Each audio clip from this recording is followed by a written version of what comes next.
Here we go. So everybody welcome. Appreciate it. This is a great group. We're happy to have you here. This is a series that we've started, and it's all to talk about innovation, promote our center, but also, we good?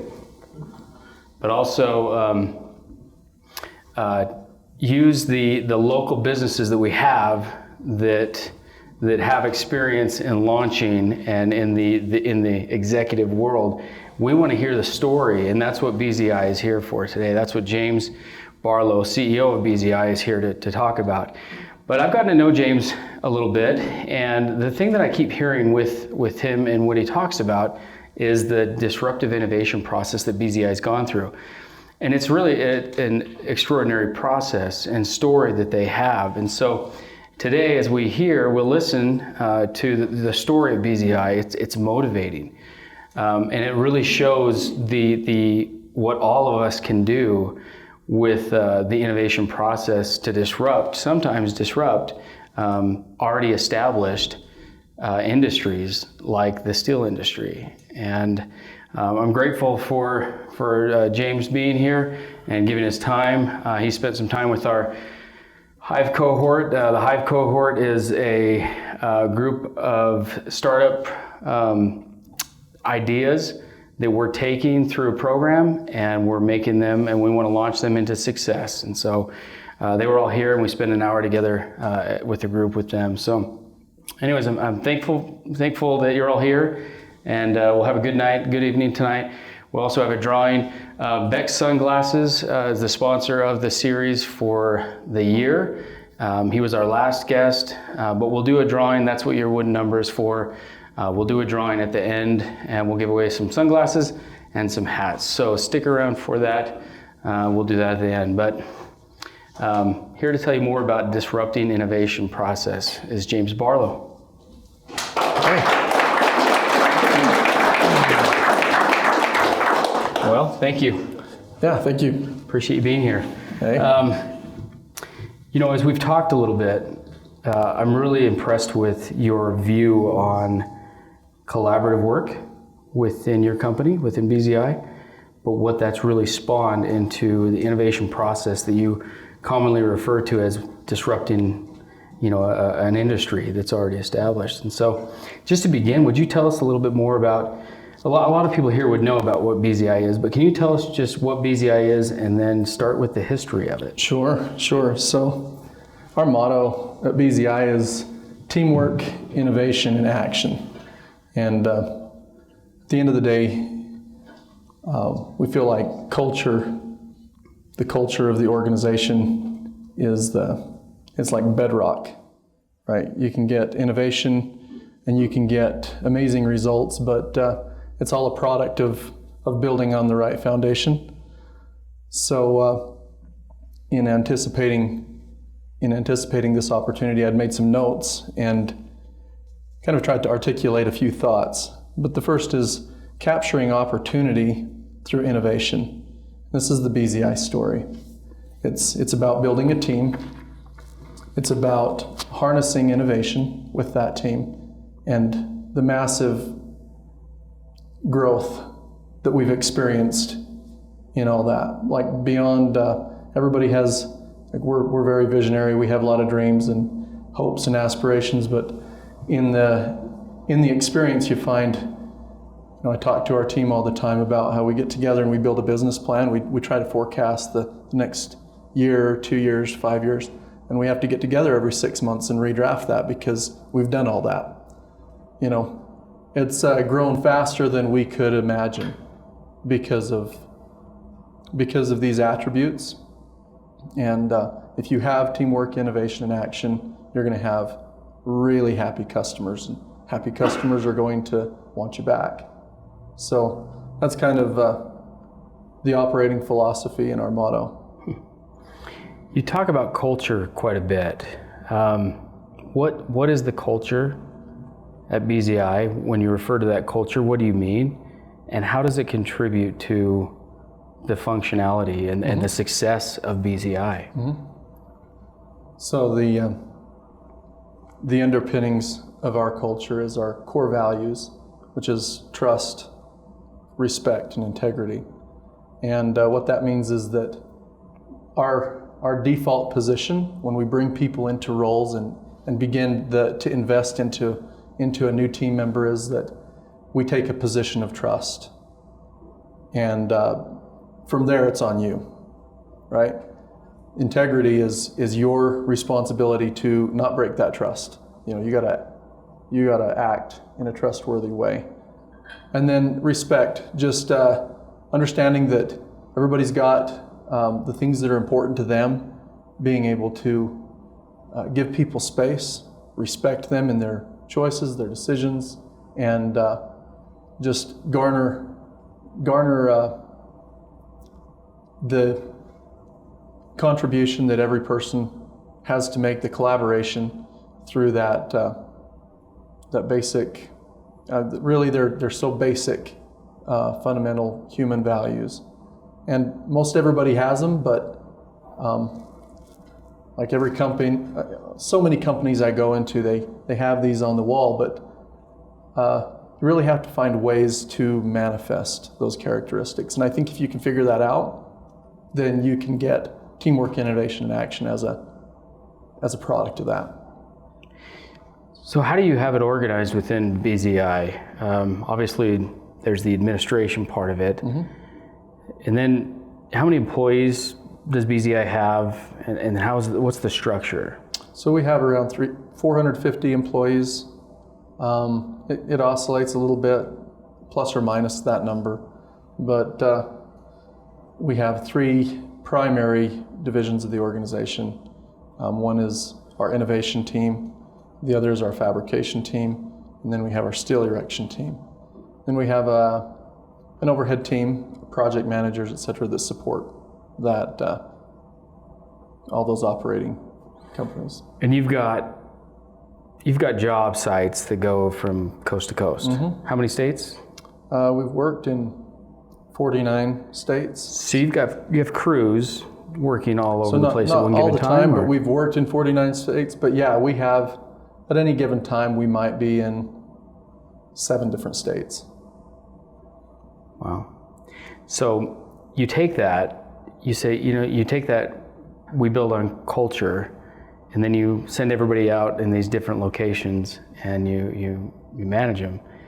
I would say that culture is probably number one. Mm-hmm. It's hard work. Mm-hmm. Yeah, big time. I think that is really the team leader is the most responsible for assuring that energy, that culture is perpetuated out in the field, because we're scattered. And you definitely see varying personalities. We're quite decentralized in a lot of ways. We give people a lot of latitude to think and to contribute in different ways, but we still come back to these essentials. So you take all of these different personalities, send them out to do all these jobs, and you come back to these essential core values of BZI.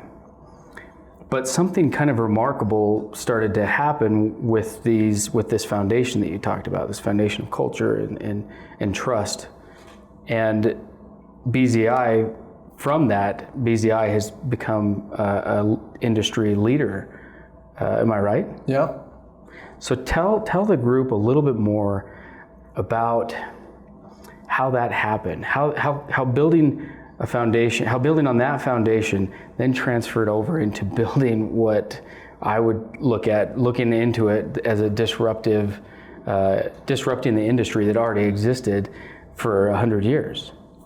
Yeah. So a lot of times people think of innovation as like a thing, a product, or something like that, right? But innovative ideas are cultivated all the time in work processes. It doesn't always require a piece of equipment. It can be manifest in a lot of different ways. So we'll kind of start there with realizing that you don't have to create a whole piece of equipment to be innovative. You can manifest that a lot of ways. So I'm going to go back to kind of where it all started, and that is on the farm, right? farms are low resource and lots of work. And so at the heart of everything is the quote that, necessity is the mother of invention, right? That you've heard that before. And on the farm, there's lots of necessity. There's little resource. And so you have this condition where people are constantly needing to do something and they don't have the tools, the equipment to do it. And just the free thinking mentality. There's nobody telling you you can't think outside the box and do certain things. So you'll see people go to the scrap bin and grab a couple pieces of steel and build a widget or a tool. You'll see them gather up parts and pieces from 4 different pieces of dead equipment and build a working implement that who knows what it was supposed to do in the first place, but it works. And so that's really kind of at the heart of the free thinking approach that we've taken. We've been told that BZI isn't steel erectors that innovate, they're innovators that do steel erection, right? And the reason why is because we didn't come with a lot of people that knew steel. Came with a lot of people that knew how to figure stuff out and weren't entrenched in a lot of status quo thinking and the way that things have always been done. So that's really kind of at the heart of in the background. And initially it was, a couple guys got together, built some pole barns, moved on into other types of construction, like pre-engineered metal buildings, light commercial, and every time there was a move up market, there was a call for more fresh thinking, because there was an opportunity where you were doing something you'd never done before. So everybody contributed to ideas on how that could be done better. A lot of times you'd see how other people are doing it, and just because of your experience in other things, then you're pointing out the loss of efficiency that you see, and just determine we'll do it a different way. The beauty of what we have within our team is that we'll not just do it a different way. We can engineer the tools and the equipment to support a new idea altogether, where I don't think a lot of companies have that. They'd like to do it differently, but there's not. They haven't been exposed to the tools, the equipment, the ideas that support that. What really unleashed the ability for your team, for BZI, to really innovate and make the process better, faster, easier, safer, whatever you would define that as? Yeah. You mentioned all this background, but then how do you allow your employees to start thinking outside the box? What causes that when you run into that problem? What causes you to hit that hurdle and go, oh, we gotta innovate, and then change the problem, change the industry? Well, maybe I'll just kind of back up and give some evolution, because that's where we are today is a product of time and experience that's occurred over, across the entire team. But initially the projects would look more like what you'd see come out of a farm shop. And as time went on and we engaged new markets, we had to learn that there were standards that had to be met, and so some of those came with some really funny stories behind them. We had on one project, we were doing welding in a finished store, and it was night work, and the way it would normally conventionally be done was stringing leads all over the store. The store's open 24 hours, so there's trip hazards, and you're constantly moving your equipment and dragging lines and damage, and it was just problematic. So we saw a need for innovation. We needed to get to those weld positions without all those wires and cords and trip hazards, and not just for us. It's like there's customers are walking around this store. Right. It's a problem, right? So we built this product called the Mobile Arc, and our team worked aggressively to get it done, and ultimately what it was is it was a cart full of batteries with an inverter. You could hook a welder to it and run a welder. So now you didn't need to string cords because you had all the power you needed right here. Well, like I said, some of our products look more like they came out of a farm shop. That's another topic for a whole other day we probably had to wait for. Oh man, so we come rolling this thing into a store, and the store manager thought we were bringing a bomb in. And things got exciting fast. That, here these guys are bringing a bomb into this store and they're going to blow the place up. Sure. And we learned that we needed to engage more proactively to meet certain standards in product development. It needed to not look like a bomb. So the fit and finish mattered. We needed a manual to show that we weren't bringing a bomb in, it's this, and we can show you what it is. And then there's other requirements like UL listings, right? Mm-hmm. And getting the certifications you need. And so we had to figure it out. Well, we did, and it was effective, and we built a lot more of those that didn't look like bombs and did a lot of work. So everything is just, it's a story, it's an evolution, and yeah. So I'm kind of gathering that, well, the statement that you made, we're innovators that work in the steel industry. Mm-hmm. It's not that you were necessarily looking to create all these new tools or new ways of doing things, but when you came to that problem and you realized this is taking too much time, it's unsafe, that's what caused the innovation. Yeah. And then that's what's driven you to get to the point as an industry leader. Yeah. So in 2016, we'd done projects on and off. We'd done certain things along the way, but they were kind of one-off projects. We saw this thing, and a couple guys would get together and make a project, and then we'd use it. In 2016, we said, we had our team together, and we said, we are going to build an innovation team. We're going to continuously invest into innovation because we saw opportunity, and we were beginning to learn how to leverage that more effectively. So with that in mind, we appointed a chief innovation officer that worked for the business. So now we have a person, his job is to innovate. And it wasn't to just go and innovate anything. It was, we says, let's look specifically for certain things. And we established this criteria. We want to make things safer.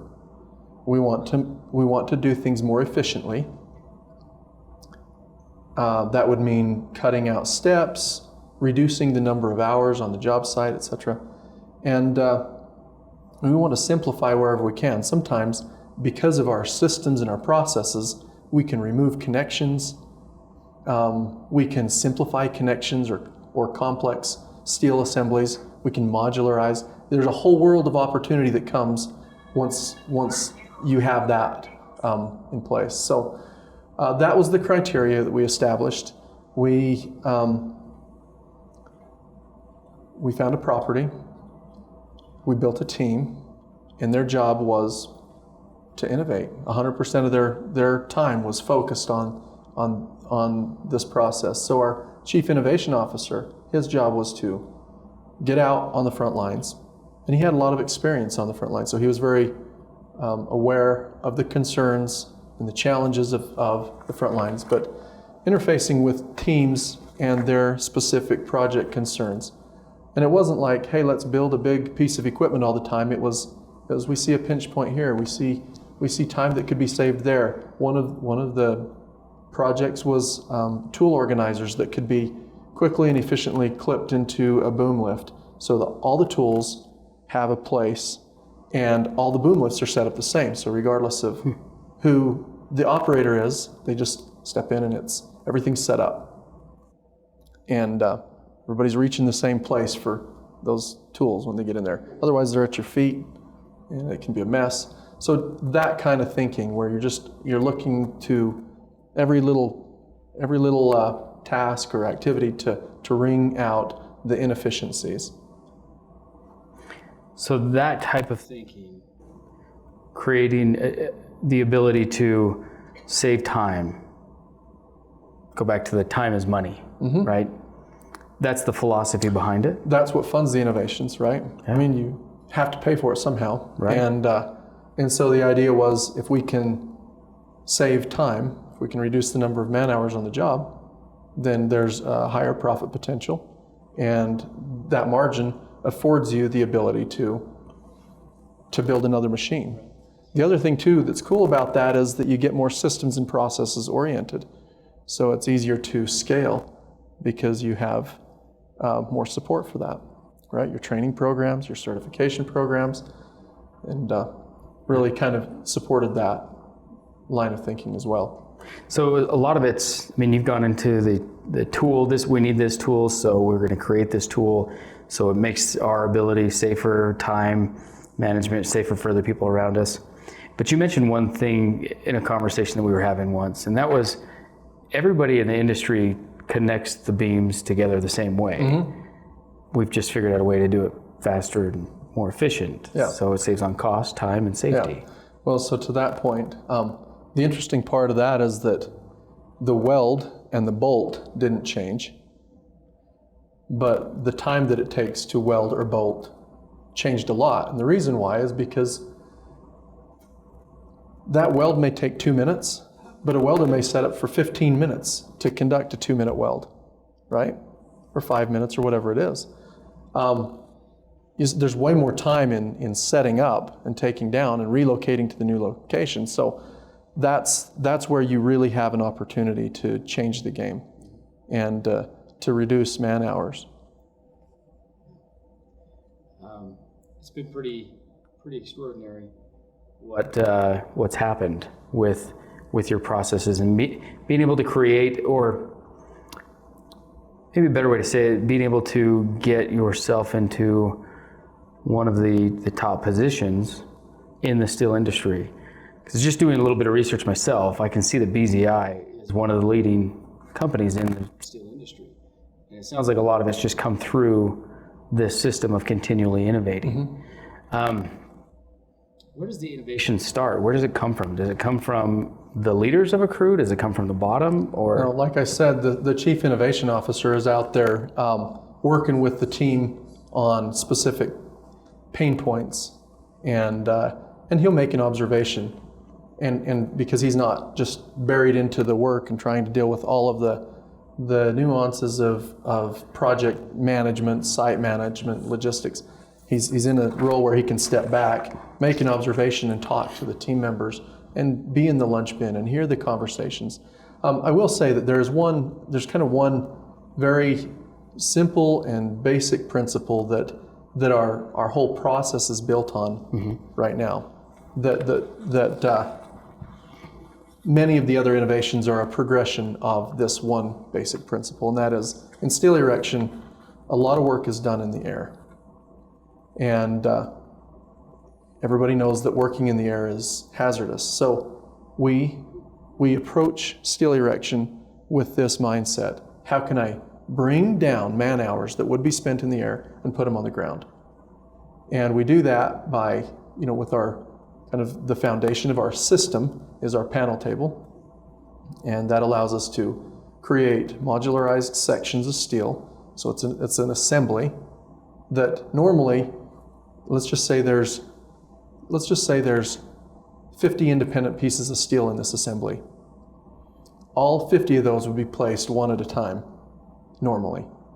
Now, you get them down on the ground where you don't have to tie off, you're not at fall risk, you can work more efficiently, you can work more ergonomically favorable, and see what your production rate change is, and then place that assembly in the air.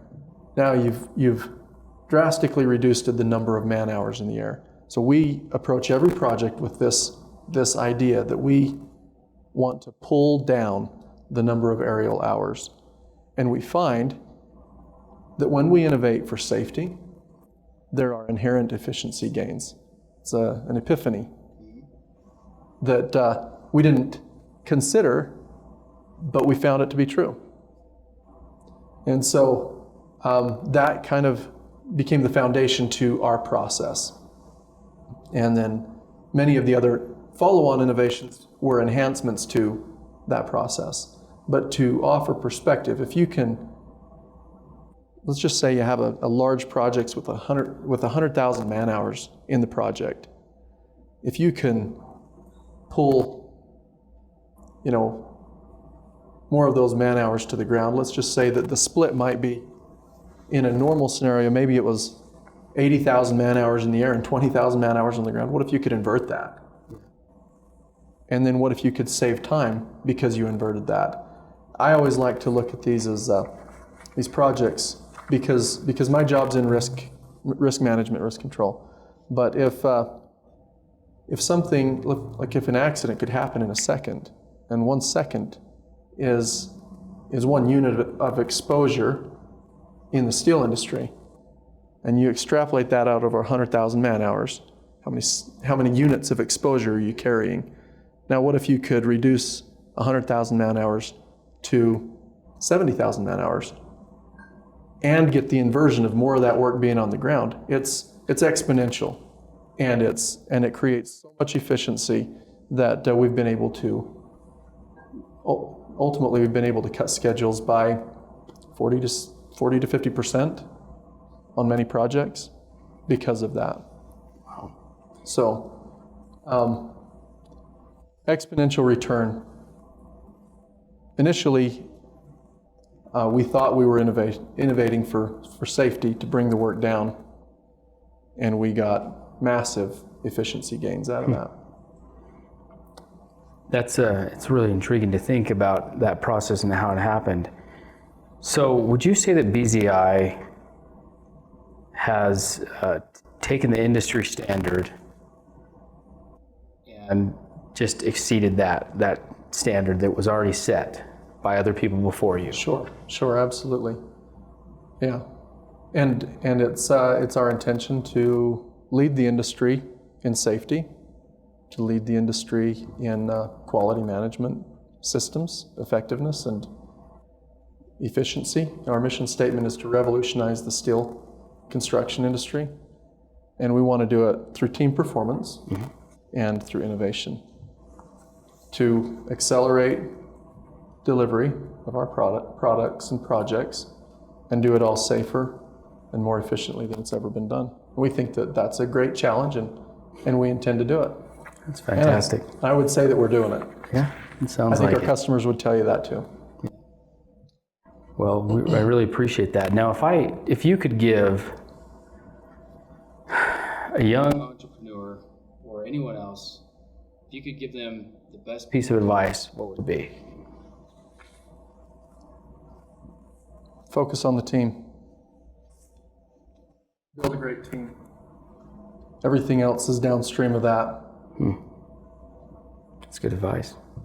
Well, I appreciate it. We're going to open this up now for some questions from the audience. I'm not sure what's wrong with my mic. Sorry, keeps going in and out, but we've got another mic here, and we'll pass it around. So if you're going to ask a question, just raise your hand. We'll bring the mic over to you. We got right over there. Let's start over there. Who was it?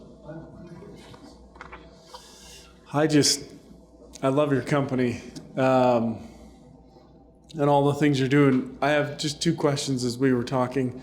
One, is your table patented and other steel erection people are not able to do something similar? So you're just leading and they're not able to catch up? And the second question, do you guys do any Six Sigma or that type of thought process, manufacturing and innovation? Do you use those models, or have you come up with your own models? You might say we came up with our own model on the Six Sigma question. There's a lot of the principles in those that we use, but it's really tailored to our approach. It's not even particularly a highly disciplined or structured approach, but principally you'll find all those characteristics in just the way we approach it. Our panel table is patented, both the equipment and the process. And it's not that people can't panelize, and many in the industry are panelizing. In fact, we have seen over the last 5 years as we've absorbed market share and become a lot more well known in the industry as people have watched us, that we see more and more people throughout the industry panelizing and adopting that. And it's been around. We weren't the inventors of a panel. There were many, forms of that were going on even before we came around. But there are some ways that we approach it that are different than our competitors, and they don't have panel tables, so they have some form of panelizing that they have put together. But our position on that is I'm okay with it. We want to see the whole industry move to panelizing, and we think it's valuable because we want to see the whole industry bring man hours off the roof or out of the air and put them on the ground. So if they see value in it, that's fine. Where we're at in our product development and process development is we have an arsenal of equipment.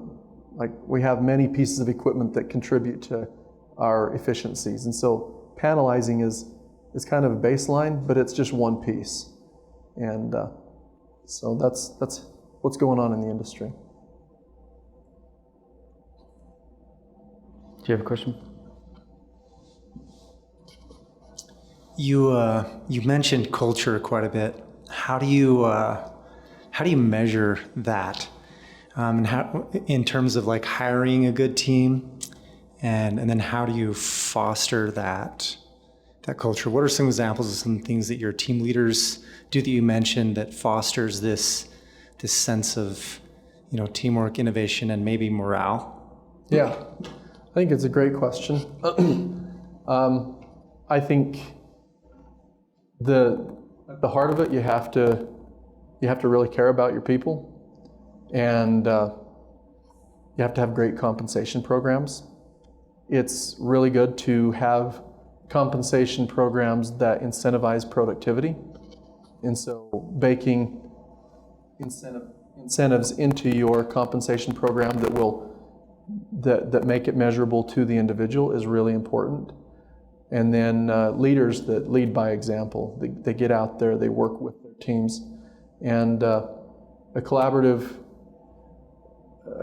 environment that gives people opportunity to take a little personal risk and not get hammered if there's a mistake, and leadership that is investing time and trying to draw their team forward and really serves their team is what I would offer on that.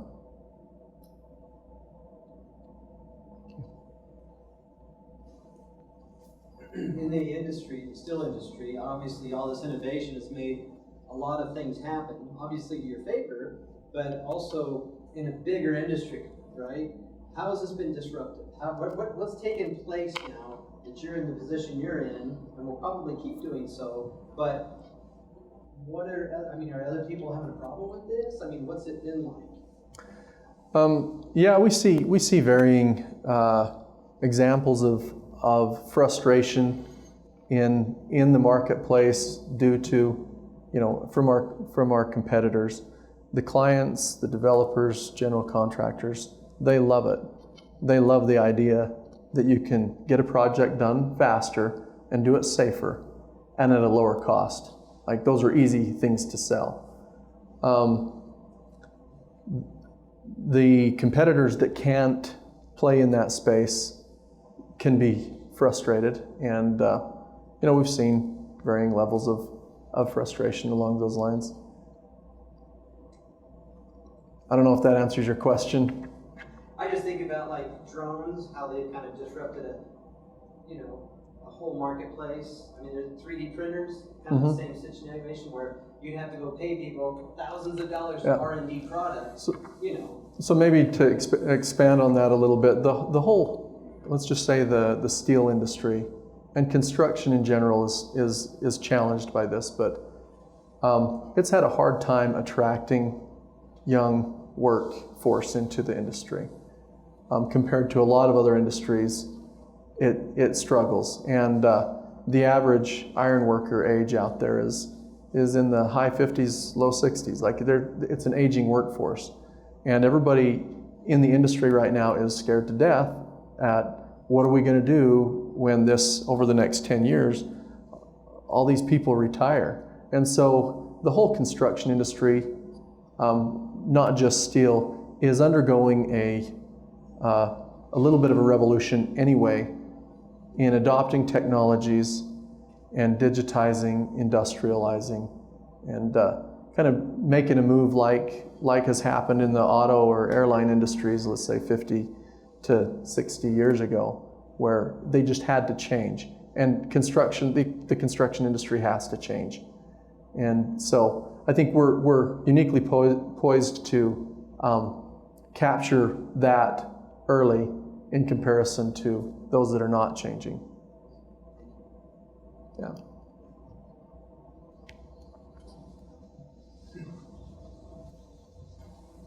Okay, so I imagine being a farmhand and going to the lead metal building construction business is like not a linear process. I'm sure you had to deal with a lot of trial and error and setbacks. So my question is, how have you and your team, or how are you guys able to overcome trials while not being discouraged and just moving forward? It's a great question. Right now, when you look at the sunshine, it's a beautiful day, and it's exciting to be leading the pack. But we've had some really hard days in making that transition. And I would say, from a cultural standpoint, everybody hasn't made the transition. There have been times where we had to accept that if we were going to influence and change an industry, we also had to change. We had to enhance our safety culture. We had to commit and invest into more effective quality management systems. We had to engage with the engineering community, the general contracting community, and the end users in ways to add value that forced us to change as well. So it's not a one-way street, and we had to come to the realization that our team had to embrace change and be willing to make those, like, if we're going to change the industry, we also need to change. And if we're running up against a hurdle, we had to find some way to overcome that. We had to mount the hurdle. So culturally, that's a great question, and it's, we've seen some real low times as well as high times in that experience. There was one particular project is actually one and then another right after it, through this series of, I would say, one of the more significant change cycles that we were experiencing at a cultural level. And I'll reference specifically our safety culture. So much pressure as we moved into new markets, and the expectations of the clients to come to the standard that, we drew a line in the sand and invited our team to cross the line if they intended to change, basically. And not everybody crossed the line. Not everybody's made the change. But those that did found that process of adapting to new market spaces became easier as you made that commitment to learn and embrace that challenge. I like that. Any other questions? So you said that you were setting goals for years out, and then every 6 months you'd have to change those. So how did you control such rapid growth? We hung on for dear life. It was really challenging. We've had times where we bet the business on an initiative and really had to get everybody behind it. And there were moments along the path where everybody knew that either we're going to meet this initiative, we're going to meet this commitment to deliver, or we were all looking for another job. That's just all there was to it. We burned the boats. There was no going back, and we just had to do it.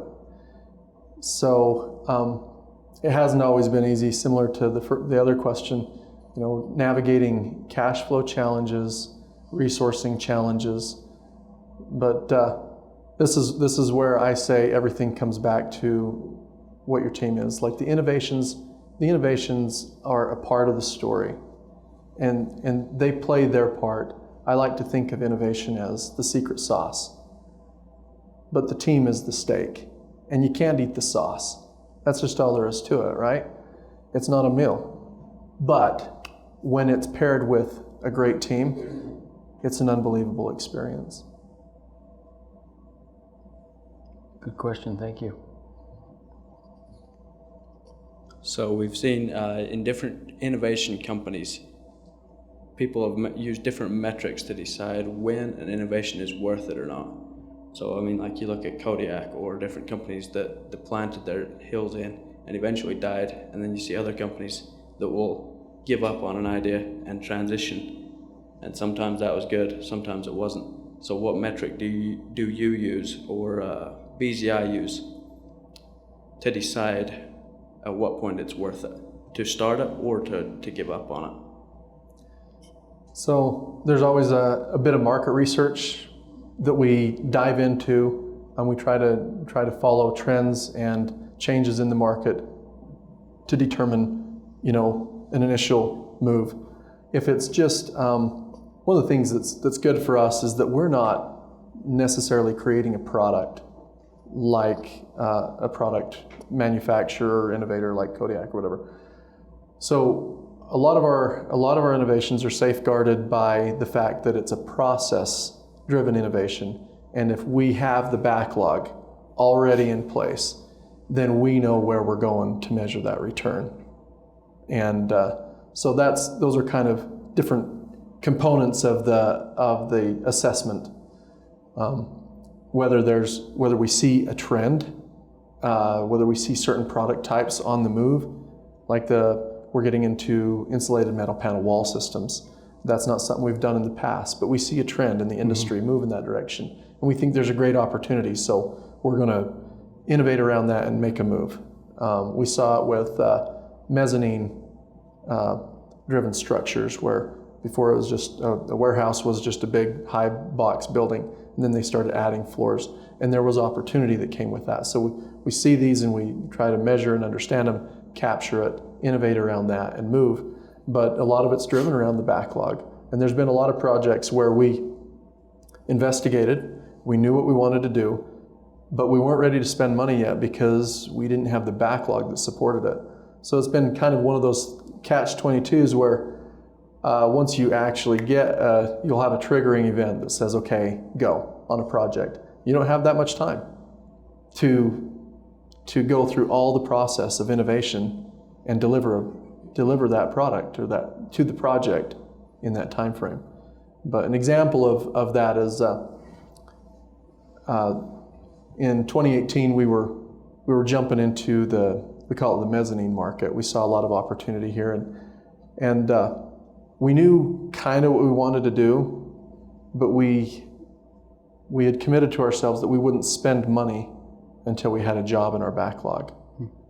And once we landed our first job, we landed a second job right behind it and a third. And we had 3 projects that were multiples of the biggest project we'd ever done before. Any one project was, up to 7 to 10 times the size of the biggest project we had completed up to that point. And we landed 3 of them back to back.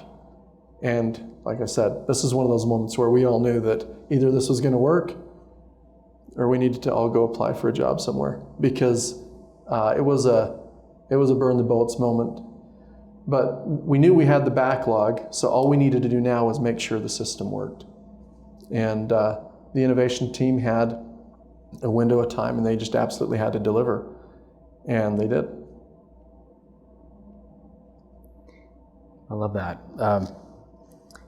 It sounds like it just, you take the momentum and you'd catapult into the next thing, and it just kept going and going. And you just kept building on that and innovating, and BZI has become what it is today. The fascination here is that a lot of the innovations that we had in previous markets, like at the end of the day, we walked away from it, and that we don't use them anymore. The mobile arcs, we don't use the mobile arcs anymore. Yeah, there was a lot of investment into them, and we used them, and it made sense for the time that we used them, and it was a profitable initiative for the time that we used it. But not every innovation works everywhere. So as we've moved up market, you just want to make sure that you're getting your ROI in that window of time that you know that you have to make it make sense.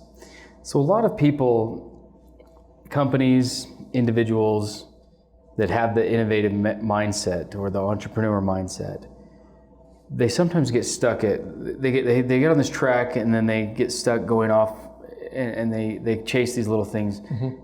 You create the mobile arc. Why didn't you guys go chase that, develop that? Why not take it to market and sell it? Because there's probably a great market for it, and the truth is, there probably is. There's probably a great market for it.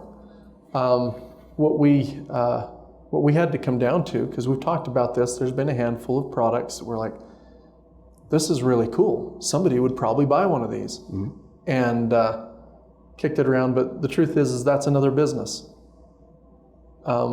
If you want to set up a sales and service business and create a marketing division and go run at it, then that's something somebody can do.